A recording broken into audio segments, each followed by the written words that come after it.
you have arrested Simon Ekpa, please. Your security men are in the southeast. Is there any time the Igbo say, look, these people, they should not do their work, they should not secure the southeast? If there is insecurity in the southeast, then the federal government should be held accountable, because that was the plan of Simon Ekpa, and that's why we said arrest him, detain him, and prosecute him. Let us now see, or know those unknown government in the southeast who are there. The federal government should not answer us. All the propaganda is coming home now. If there is any insecurity in the southeast, the federal government should not tell us who is behind it, because IPOB has made it categorically clear that they don't kill, they can't kill any Igbo man. So let them go and tell us who is that person in the southeast that is causing this problem. How can you call somebody unknown government? Remember, it was the federal government that called them unknown government, because this propaganda now, we are beginning to unravel it. So let them tell us who is not giving them order. Or is this time Ekpa in prison? It cannot be Nnamdi Kanu. You and I know that. So who are they acting on their order for people to sit at home? Why do you think it is difficult for this federal government to say, let's conduct it? And by the way, do you think that if there's a referendum and people vote overwhelmingly to remain in Nigeria, do you think it's going to bring about peace in this country?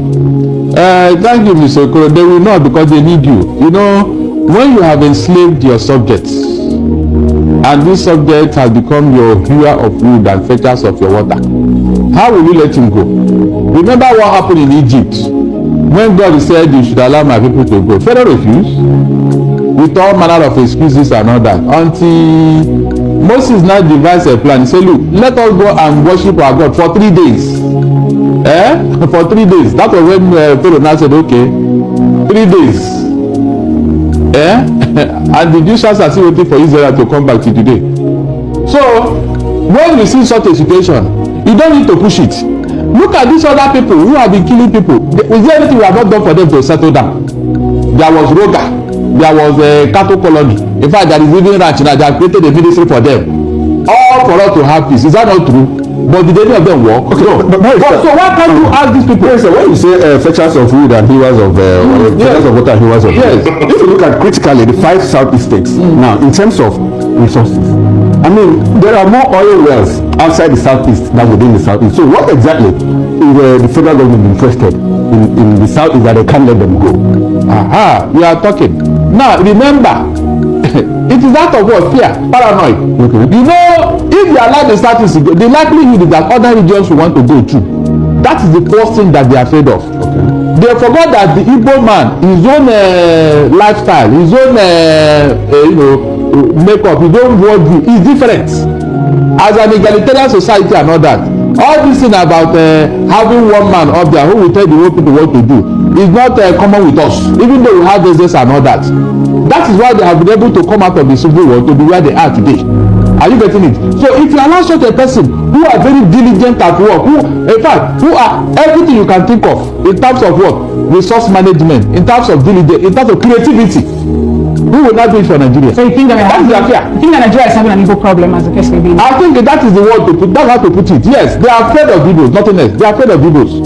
That's why they have militarized the whole place to check anybody that passes, whether you are IPOB, whether you are whatever, whether you are planning to leave or whatever. Speaking about militarization now, Barrister Darlington, we have another report here, where Imapa also come up to dismiss, the report that police raided IPOB camp in Imo State. Why is it that we have a particular man's name always being mentioned whenever, or a state being mentioned whenever the issue of IPOB resonates? 2022, thereabout, Hope Uzodimma was mentioned. We have the likes of Mickey Hediohan, which as a coalition others, we have seen that to be the people who are causing, instability in the southeast using insecurity from this IPOB. My guy, it is very obvious. Because when number 4 became number 1, we knew there was a game plan. It was obvious. Because just like I've said in other platforms, since the creation of Imo State, we have been having governors, both military and civilian. None of them have witnessed this type of insecurity in Imo State until Hope Uzodimma came there. Even though I was there for the few years he was, until the Supreme Court now brought Hope Uzodimma upon us. We didn't vote for him. It's obvious. Nobody had explained to us how number 4 became number 1 in Imo State. That will tell you that ab initio, they were looking for somebody who would do their business in Imo State, and immediately he came. So that's a very tough accusation. Okay, well then I'm coming. Let me explain myself. But is it a fact that we didn't have this security until Hope Uzodimma came? Is it a fact? So how come under his word this thing escalated to where it is today? How come? And he didn't do anything though. He even was very proud that he invited the military to come to Imo State. Over what? What was going on then? Were we fighting? No. So you can see, they always use somebody among you to destroy you. That's what they do. Go and check. Okay. Whenever they want to do something, they will look for somebody, your own man, your own person, who will do their bidding, and bring that person. Now, come. We are going to send you. So Barrister, now when you actually pointed out to this direction of big nation of this, but where does this lie the fact that some persons are calling on Igbo political bigwigs to help or to chime in making sure that Nnamdi Kanu is being released? With what you just said now, do you think that would be possible? Given the fact that we are yet to see them, lead the talk for his release? There is nothing to be done or to be said that we have not done from Buhari to Tinubu. We have been going about this in peacefully. Is that not true? What is that discussion we have not had with them at Asoro? What is that discussion? When they release Sowore and Sunday, their people do not even go this far in pleading for their release. But to tell me that there is an agenda against the Igbo, that's why they are doing all this into that young man, nothing else. The Supreme Court said that we don't even have a law to try this thing you did in Kenya. Is that not a fact? Even advising Nnamdi Kanu to sue the federal government for what they did to him. So when you have seen all this, what else are you looking for? At their peacock, Michael Zekome, what's the 15 count charge against him? Yet they detained him. Fina, yet they detained him on serious charges. So when somebody have seen you as a threat, there's nothing you will not do to eliminate you. That's what they are doing to Nnamdi Kanu. It's not as if this guy has done what no other person have done. So I mean, show what called for revolution now. Is that not reasonable felony? Where is it? Is he not working about? This terrorist, look at what in fact this terrorist is even more annoying. Did the IPOB do 1/4 of what the terrorists are doing in the north today? Did they do you know that the worst offense you can commit is to kill a human being? Murder, mass murder. Yet the federal government just look the other side as if it is not important. But this looking the other side, where do you locate it? I located in the fact that the hatred against the Igbos is still there. But something they did not do. Even when IPOB have written a book to the generator, that mindset is still there. It's still there. Why do you think the southeastern youths are so reluctant on joining the army? The reasons are very obvious. Which are? You call them IPOB and terrorist organization, and you have killed them in numbers. Who killed them? The Nigerian military. Killed southeast youths in numbers? Yes, they are in the southeast as an army of occupation. And every youth they see in sight is shoot aside. In the southeast? Yes, these are the governors aware of this? Of course, all of them are aware. All of them are. And what are they doing about it? Especially that of happens to be true. Especially that of Imo State. In the local government of Hope Uzodinma, you can hardly see any young man there. They have all run away or they were killed. So when you have been doing all this type of underhand dealings with the southeast, why do you think their youth will be very happy to join the army? Their belief is that you are going to finish them. What you could not do with this, all this, what they call it, insecurity, you now want to finish them with the military. But Barrister, there is a belief, or some quarters will say that the reason why there is so much military presence in the southeast is because of the insecurities happening there by the unknown gunmen. It was deliberately created. You know, when you want to hang a dog, you give it a bad name. What is the reason for the insecurity in the south? You said insecurity in southeast was deliberately created. It was by whom? At least we have had Asari Dokubo and his group. They are telling us what the agreement they had with the federal government. So what did Asari say they had? He said he had a contract to be killing the Igbos. He said that. He even mentioned the area where they're operating and all that. That his boss are the ones, the non-government. So, I mean, by the way, what is the reason for insecurity in the southeast? What is the problem there? What is the reason for insecurity? That is what we should be asking the federal government. Initially, we claim it was Simon Ekpa. And we all cried that Simon Ekpa should be brought down. And he has been in custody. So yes, let me ask you, as someone who is from that region, of course, you'll be getting information from that region. Has the rate of insecurity by the unknown gunmen reduced since Simon Ekpa has been in custody? It has reduced, not because of Simon Ekpa per se. Okay. It is because the Southeasterners have devised another means of checkmate this, because the outright killing on the streets of the southeast have reduced. But the Fulani herdsmen are still rampaging in the bushes and farmlands. They are still there. So in the southeast region, yes, they are still women protesting in Enugu State. So all those things, who created them? Are they Southeasterners? Is the federal government not aware of what these people are doing? Why did they allow them to be carrying guns and be killing people?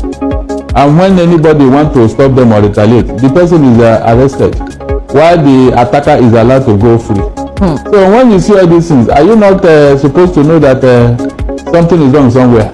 People have been protesting. Igbos have been protesting for the past 4 years. So every Monday they sit at home and say, look, release this young man. You know, so I know it's one fine lawyer. I understand that he has not lost a case since he started practice. You know, but is this going to be a different thing altogether? I also like the fact that Chuka said that, look, it's taking a political dimension. Which goes back to what I said. This case is pure a political case. It's not dependent on the diligence of defense and prosecution. That is it for me. Thank you, Mr. Okoro, but I will tell you the facts here. Okay. The lawyers have done a good job. It's a legal matter, as it is now. Because Nnamdi Kanu is being accused of terrorism charges. It's not a political issue. That is the allegation on his head. Now, no, sorry, Barrister, I hate to butt in. It's not a political issue, but Nnamdi's case has turned political. No, is it not a political prisoner? No, it has not turned to that because it is because the courts have clearly said you have no right. You enlist this man. You don't even have the local standard to try him. So why is the court still trying him? Why is the federal government still prosecuting the case? Yes, it is now. Look, when you are talking of political issue, it is either a politician who is making trouble with the government and they now just put him somewhere. No, Barrister, I don't agree with you. I am coming. Let me explain this to you, please. That is when you return to a political issue. When somebody is a politician and he does not agree with the ruling government and the government are looking for a way to pigeonhole him somewhere. Is that not what the case of Nnamdi Kanu is all about? I'm coming now. Nnamdi Kanu was never a politician. Barrister, who is a politician? Must you hold public office before you are designated a politician? No. Please, Nnamdi Kanu is not a politician. He's a self-determination group leader. That is what he is now. He has said this severally. So, Barrister, why are we looking for a political track, a political solution to the Nnamdi Kanu case? Because we have said severally too that look, that we need a political case. They have cited the cases of Showore and Igbo several times on the studio. Those words, like you can see the dimension. You saw the dimension in Twitter, especially that of Showore. He is known to be a politician. He contested the election. Abi? So those words, you cannot now mix it up with Nnamdi Kanu's case. The allegation is what we are looking at here. Terrorism charges. Barrister. It is when you now look. I have to allow this to drag. You know, but Nnamdi Kanu's case, the court, like you said, you also say that a court has let him go. You also agreed and agreed here that a court said you don't even have the local standard to try this man because the rendition is illegal. And the court said you don't have right to try him. Yet the federal government is still trying him. Why? Is it not a political case? No. The federal government brought new charges. Why did they? Because after the 15 count charges was quashed at the appeal court, the federal government now took the matter to Supreme Court. And that is where we are now.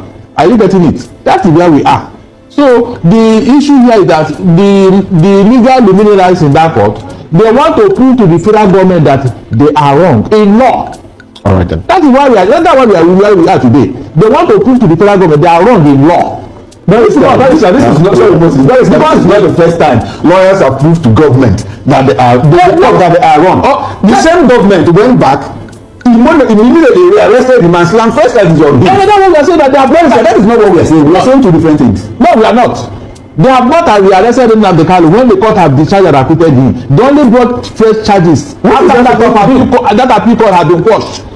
Why didn't they let him go? No, because they brought fresh charges against him. Why did they bring fresh charges against him? Because that is what they want, and that's what this lawyer. That is what they want. Isn't that politics? No. That's what we are trying to prove to the government that you are wrong. That's just a simple truth. Okay. Okay. All right then. So this conversation will continue with everyone, you know, being entitled to their own views. Doctor, let me call you. Honorable. What's your thoughts? And what are your thoughts? You didn't add Babesala. Well. Please note that for the permission.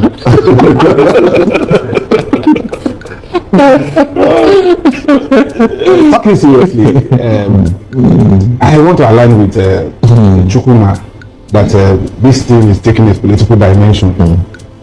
Then you also look at the array of senior lawyers, senior advocates, and that brings me to one incident that happened some years back. Somebody was fighting alimony in UK.